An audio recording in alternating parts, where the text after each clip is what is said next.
Hello everyone. IIT JEE दुनिया की toughest exams में से एक एग्ज़ाम मानी जाती है और इस एग्ज़ाम के लिए मैट्रिक्स जो है वो सबसे अच्छी इंस्टीट्यूट क्यों है, इस बारे में ही हम आज चर्चा करेंगे। तो एक एक करके बहुत सारे पॉइंट्स पे डिस्कशन किया जाएगा। सबसे पहले अगर हम बात करते हैं तो जो मैट्रिक्स सिस्टम में जो सबसे इम्पोर्टेंट पार्ट है, जो सबसे महत्वपूर्ण कड़ी है, वो है यहाँ के फैकल्टी मेंबर्स। जो फैकल्टी मेंबर्स की जो क्वालिटी है वो one of the best in India है। यहाँ बहुत सारे फैकल्टी मेंबर्स आईआईटी और आईएम से हैं। इसके अलावा प्रतिष्ठित एनआईटीज़ वगैरह से भी काफ़ी फैकल्टी मेंबर्स हैं। फिर नेक्स्ट पॉइंट की अगर हम बात करते हैं तो जो मैट्रिक्स का जो स्टडी मटेरियल है वो बहुत कॉम्प्रिहेंसिव है। जे एडवांस्ड के अगर आप पिछले कुछ सालों के पेपर्स देखते हो तो जे एडवांस्ड का जो पेपर होता है वो आप ऐसे नहीं देख के आ सकते कि आपने चैप्टर को थोड़ा सा पढ़ा है और फिर आप एग्ज़ाम में अपीयर हो जाओ और आपसे क्वेश्चंस हो जाए। सबसे पहले तो जो कॉन्सेप्चुअल क्लैरिटी है वो कॉन्सेप्चुअल क्लैरिटी आपकी बहुत अच्छी होनी चाहिए। फिर उसके बाद में क्वेश्चंस की प्रैक्टिस भी बहुत ज़्यादा बहुत वैरायटी ऑफ क्वेश्चंस की प्रैक्टिस होनी चाहिए। तो मैट्रिक्स में क्या किया जाता है, मैट्रिक्स में जो क्वेश्चंस का जो लेवल होता है starting from zero to highest level का मतलब आप ऐसे बोल सकते हैं कि जे एडवांस से भी 2 लेवल आगे तक की क्वेश्चंस की प्रैक्टिस बच्चों को कराई जाती है। वैसे तो बच्चा खुद से भी कर सकता है, बट जो इस टाइम बच्चे हैं इस कंपटीशन एनवायरनमेंट में, बच्चे को खुद से ढूंढना कि कौन से क्वेश्चन वो कहाँ से करे, इससे बहुत ज़्यादा टाइम वेस्ट होता है। तो एक अच्छे इंस्टीट्यूट का यही फ़र्ज़ बनता है कि वो बच्चों का टाइम कम से कम वेस्ट कराए और जो रिफाइंड मटेरियल है वो बच्चों को उपलब्ध कराए। तो इसमें जो मैट्रिक्स का जो स्टडी मटेरियल है, आप जैसे अगर मैं बात उस स्टडी मटेरियल को डिवाइड करूँ तो स्टार्टिंग आती है डीपीपी से। जो बेसिक लेवल के क्वेश्चंस होते हैं वो डीपीपी में होते हैं। फिर उसके बाद में शीट आती है। शीट में जो एक्सरसाइजेस होती है उनका जो लेवल होता है वो पहले इजी एक्सरसाइज होती है, फिर डिफिकल्ट एक्सरसाइज होती है, फिर प्रीवियस ईयर्स के पेपर्स होते हैं, फिर उसके बाद चैलेंजर एक्सरसाइजेस भी होती हैं। और अगर किसी बच्चे के पास थोड़ा सा एक्स्ट्रा समय है तो उस एक्सरसाइजेस उस शीट के लास्ट में होम टेस्ट भी अवेलेबल करा रखे हैं। इसके बाद में जैसे ही जेई मेन के एग्ज़ाम आ जाती है तो हम लास्ट 5-6 साल के जो भी जितने भी बुकलेट्स हैं, जितने भी जेई मेन के पेपर्स हुए हैं ऑनलाइन, वो सारे के बुकलेट बना के देते हैं। और फिर जेई मेन से जे एडवांस के बीच में जे एडवांस्ड स्पेसिफिक बहुत सारे असाइनमेंट्स स्टूडेंट्स को उपलब्ध कराए जाते हैं। तो कॉम्प्रिहेंसिव स्टडी मटेरियल स्टूडेंट को एक प्रॉपर ऑर्डर में जब मिलता है तो बच्चा जो है उसको कहीं इधर उधर भटकने की आवश्यकता नहीं होती और वो अपना जो संपूर्ण समय है, जो कंप्लीट टाइम ऑफ प्रिपरेशन है, वो अपने प्रिपरेशन को दे पाता है। फिर नेक्स्ट जो है वो मैट्रिक्स का जो सिस्टम है उसमें रिजल्ट्स बहुत इंपॉर्टेंट है। कॉम्प्रिहेंसिव स्टडी मटेरियल फैकल्टी का जो क्वालिटी है और भी जो पॉइंट्स है उसके बेसिस पे जो मैट्रिक्स का रिजल्ट है, अगर उसकी हम बात करें तो जैसे जे एडवांस 2023 में मैट्रिक्स के एक स्टूडेंट मयंक सोनी ने ऑल इंडिया रैंक 26 प्राप्त की थी। वहीं जेईई मेन 2023 में मैट्रिक्स के स्टूडेंट मयंक सोनी ने 100 परसेंटाइल ऑल इंडिया टॉपर था। जेईई मेन 2024 में मैट्रिक्स के 137 स्टूडेंट्स ने 99 परसेंटाइल से ज़्यादा स्कोर किया है। तो ये सारी चीज़ क्या बता रही है कि जो मैट्रिक्स का जो रिजल्ट है वो क्वालिटी में भी बहुत अच्छा है और क्वांटिटी में भी बहुत अच्छा है। क्वांटिटी में बहुत अच्छा होने का कारण ये होता है कि हम हर एक बच्चे पर इंडिविजुअल अटेंशन देते हैं। इंडिविजुअल अटेंशन से क्या होता है, हम बच्चे की जो वीकनेसेस होती हैं वो पता करते हैं और उसकी वीकनेस पे थोड़ा सा वर्क करके जो उसकी जो हर्डल होती है सिलेक्शन के जो राह में जो थोड़ी सी प्रॉब्लम्स आती है वो प्रॉब्लम्स दूर कर दी जाती है। तो ये जो मैट्रिक्स का जो सिस्टम है उसमें जो रिजल्ट वाला पार्ट है उस आप देख सकते हैं कि क्वांटिटी एंड क्वालिटी दोनों के हिसाब से मैट्रिक्स का रिजल्ट बहुत अच्छा रिजल्ट है। नेक्स्ट जो आता है वो मैट्रिक्स में कोर्स प्लानिंग। एक स्टूडेंट की प्रिपरेशन में कोर्स प्लानिंग का बहुत ज़्यादा महत्व है। कौन से चैप्टर को कितना समय दिया जाता है, जितना समय दिया जाता है उसमें वो जो कोर्स जो चैप्टर है वो कंप्लीट हो रहा है, ये सारी चीज़ यहाँ बहुत ध्यान से देखी जाती है। स्टूडेंट को सेशन की स्टार्टिंग में अगर वो हमसे पूछना चाहे तो उसको एग्जैक्टली ये बताया जा सकता है कि कौन सी तारीख को कौन सा चैप्टर पढ़ाया जाएगा और उसका जो सिलेबस है वो कौन सी तारीख कंप्लीट होगा, उसके बाद का जो समय है उसका किस तरह से यूटिलाइज होगा, कौन से असाइनमेंट्स उसे दिए जाएंगे, किस तरह के टेस्ट होंगे, वो जो डेट हम जो प्लान करते हैं लगभग उसी डेट पर ही सारी चीज़ें होती है। तो इस कारण क्या होता है, स्टूडेंट को एक इंस्टीट्यूट में विश्वास रहता है कि भाई जो इंस्टीट्यूट है वो जो हमें बता रही है वो सारी चीज़ प्रॉपरली फॉलो की जा रही है। कोर्स प्लानिंग को बहुत अच्छे से मॉनिटर किया जाता है। कोर्स प्लानिंग में इस चीज़ का भी ध्यान दिया जाता है कि थ्योरी जो है उस पर अच्छे से समझाया जाए, थ्योरी को अच्छे से समझाया जाए। फिर उसके बाद में रेगुलर होमवर्क दिया जाता है। उस होमवर्क का डिस्कशन टाइम टू टाइम होता है। आप ऐसे मानिए कि हर क्लास में स्टार्टिंग में उस जो भी होमवर्क दिया गया उसका डिस्कशन होता है। जितना भी मटेरियल बच्चों को दिया जाता है, जो भी जेई की एक्सरसाइजेस होती हैं, उन एक्सरसाइजेस का डिस्कशन क्लास में होता है। बच्चा बेफिक्र होकर क्लास में डाउट पूछ सकता है। जब भी पढ़ाया जाए वो एक बार नहीं, दो बार नहीं, कितनी बार भी डाउट पूछ सकता है।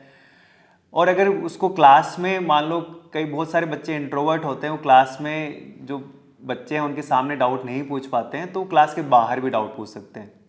और कई बार बच्चा जो होता है वो डाउट बाहर भी नहीं पूछ पाता, या फिर मान लो कि वो पढ़ने के बाद में उसको अगले दिन कोई डाउट आए, तो बच्चों की डाउट क्लियरिंग के लिए डाउट काउंटर्स लगे रहते हैं। बच्चा जो है, जो स्टूडेंट है, वो फ्रीली डाउट काउंटर पर आकर अपने डाउट्स डिस्कस कर सकता है।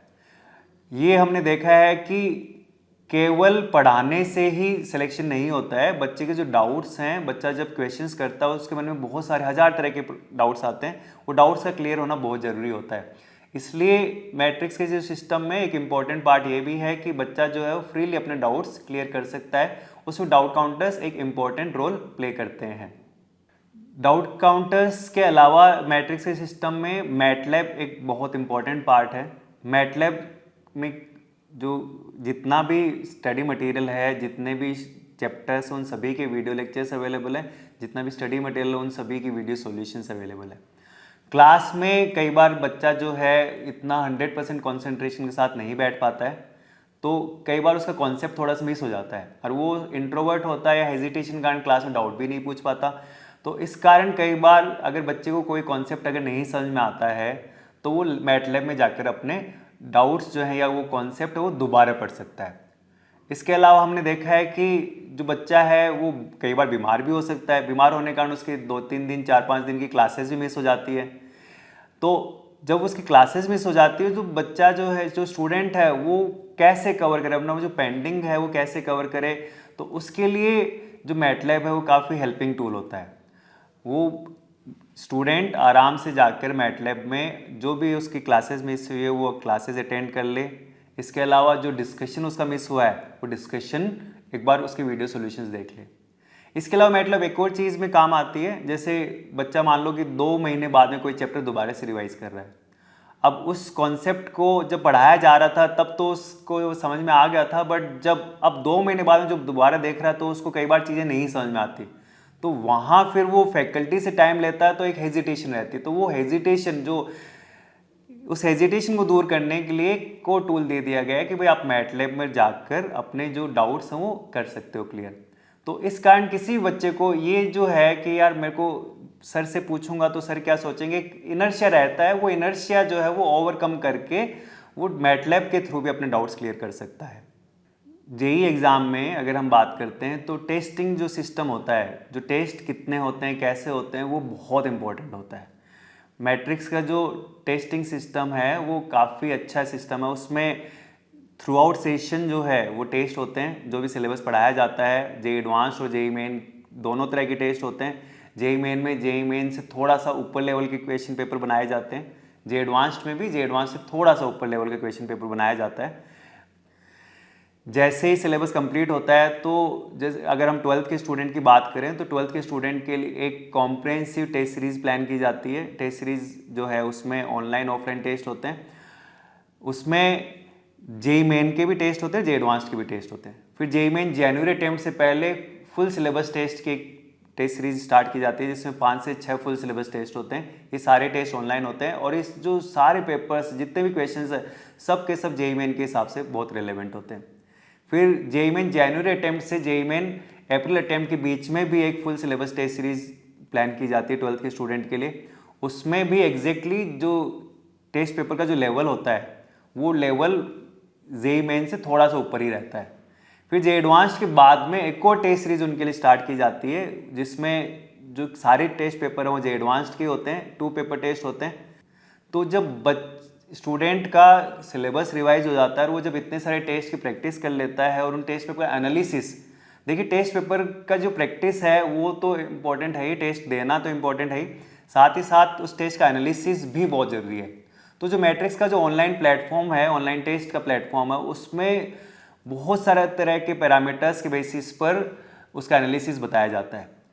स्टूडेंट जो है वो ऐसे हर एक क्वेश्चन को देख सकता है कि उसने उस क्वेश्चन को कितनी बार अटेम्प्ट किया है, कितनी बार वो क्वेश्चन उसके सामने आया है, उसको उसने कितने टाइम में सही किया है या गलत किया है। कई बार स्टूडेंट जो है एक बार पहले ऑप्शन लगा देता है, फिर ऑप्शन चेंज कर देता है, तो वो भी बता दिया जाता है जो पहले आपने ऑप्शन लगाया था वो सही था या सेकेंड वाला ऑप्शन सही था, सही से गलत हुआ है, गलत से सही हुआ है।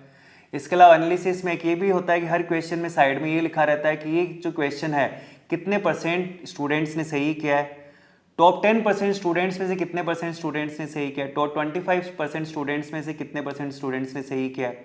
तो इससे हर स्टूडेंट को ये पता चल जाता है कि मेरे को ये जो पर्टिकुलर क्वेश्चन है वो मेरे से होना चाहिए था या नहीं होना चाहिए था। अगर ऐसा कोई क्वेश्चन है जो बहुत सारे स्टूडेंट्स सही सोल्व कर पा रहे हैं और आप नहीं सोल्व कर पा रहे हैं, इसका मतलब क्या हो गया कि आप थोड़ा सा अगर एफर्ट लगा लेते हो तो वो कॉन्सेप्ट आप सही सोल्व कर सकते हो। तो इन एनालिसिस से जो स्टूडेंट के मन में बहुत सारे कन्फ्यूजन होता है वो दूर हो जाता है। जो एनालिसिस करना कैसे होता है, इसके लिए हम स्टूडेंट को एक बार एनालिसिस करना भी सिखाते हैं और फिर उसके बाद में वो बच्चा अपने लेवल पर हर टेस्ट का एनालिसिस कर पाता है। तो इसलिए टेस्ट का एनालिसिस जो है टेस्ट देने के बराबर ही इक्वली इंपॉर्टेंट है। कोई भी स्टूडेंट अगर जेईई की प्रिपरेशन स्टार्ट करता है क्लास 11-12 में, तो उसके मन में एक और क्वेश्चन होता है कि हमारे बोर्ड के मार्क्स का क्या होगा। और ये बहुत इंपॉर्टेंट क्वेश्चन है, बहुत जेन्युइन कंसर्न होता है। तो मैट्रिक्स में स्टूडेंट्स की जेईई के साथ साथ बोर्ड्स की प्रिपरेशन भी कराई जाती है। क्लास 12th में जब उनका सिलेबस कंप्लीट होता है तो जो भी उनका बोर्ड है सीबीएसई आरबीएसई, उसके हिसाब से उनकी क्लासेस लगाई जाती है।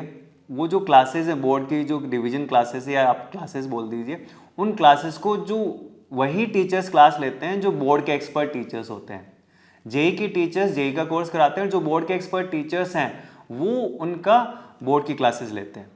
जब बोर्ड की क्लासेस होती हैं उसमें जो बोर्ड के एक्सपर्ट फैकल्टीज़ हैं वो बच्चों को किस तरह से आंसर लिखना है, कौन कौन सी चीज़ें उन्हें याद करनी है। कई बार जेईई में बच्चा थोड़ा सा शॉर्टकट भी मार लेता है क्वेश्चन सोल्व करने में, तो उनको बताया जाता है कि भाई ये जो शॉर्टकट है वो आप जेईई के क्वेश्चंस में लगा सकते हो, बट सेम क्वेश्चन जब बोर्ड में आता है तो आपको इसको इस तरह से एक्सप्रेस करना होता है।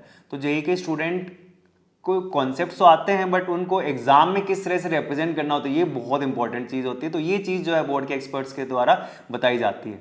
बट हमें पता है कि बताने से कुछ नहीं होता, उसकी प्रैक्टिस भी होनी चाहिए। तो जो बोर्ड पैटर्न टेस्ट होते हैं वो भी खूब सारे टेस्ट होते हैं। उन टेस्ट को हम 1/3 या 1/4 सिलेबस में डिवाइड करके टेस्ट लेते हैं। इसके अलावा full syllabus board pattern test, pre board test जिन्हें बोलते हैं। तो इस तरह से आप मैट्रिक्स के जो पुराने बोर्ड के रिजल्ट्स हैं उनमें भी देख सकते हो कि जेईई की प्रिपरेशन करने वाले स्टूडेंट के बोर्ड के मार्क्स पर कोई इफेक्ट नहीं होता है। इनफैक्ट आप ऐसे बोल सकते हो कि जो उसके बोर्ड के मार्क्स हैं वो एग्जैक्टली हाईएस्ट जो लेवल होता है उसी में आते हैं। इस कंपटीशन के वर्ल्ड में इतनी सारी test papers, classes, doubt counters, online test, इन सब के बीच में बच्चा बहुत बार कंफ्यूज हो जाता है। बच्चा थोड़ा सा हो सकता है कि ना चिंता में भी आ जाए। तो इसके लिए मैट्रिक्स में पीटीएम, आप ऐसे बोल सकते हो पेरेंट टीचर मीटिंग और पेरेंट टीचर स्टूडेंट मीटिंग या फिर टीचर स्टूडेंट मीटिंग, एक बेसिकली एक टाइम टेबल प्रॉपर बच्चों को डिस्प्ले किया जाता है, उनके ऐप पर भी बताया जाता है, उनको नोटिस बोर्ड पे भी लगाया जाता है। उसमें हर सीनियर फैकल्टी की पीटीएम लगी रहती है, एक सेशन लगा रहता है वीक में 1 से 2 बार, 1-1 घंटे के 2-2 घंटे के सेशंस होते हैं, वो डिपेंडिंग अपॉन स्लॉट अवेलेबिलिटी। बच्चा जो है वो उस पीटीएम टाइम में विदाउट एनी प्रायर अपॉइंटमेंट, बिना मतलब उसको टाइम लेने की आवश्यकता नहीं है, वो जाकर पीटीएम में उस फैकल्टी से मिल सकता है। वो जो पीटीएम होती है वो 1-to-1 ही होती है। उसमें बच्चा स्टूडेंट जो है खुद जाके मिल सकता है, स्टूडेंट के पेरेंट्स खुद जाके मिल सकते हैं, स्टूडेंट और पेरेंट दोनों जाके मिल सकते हैं और इंडिविजुअली फैकल्टी को अपनी प्रॉब्लम्स बताइए और उसमें फैकल्टी जो उनको उनकी समस्या का समाधान बताते हैं। तो इस कारण क्या होता है कि बच्चा जो है भाई, मेहनत तो स्टूडेंट को खुद को ही करनी होती है, बट एक जो एडवाइस होती है वो बहुत बार इंपॉर्टेंट रोल प्ले करती है।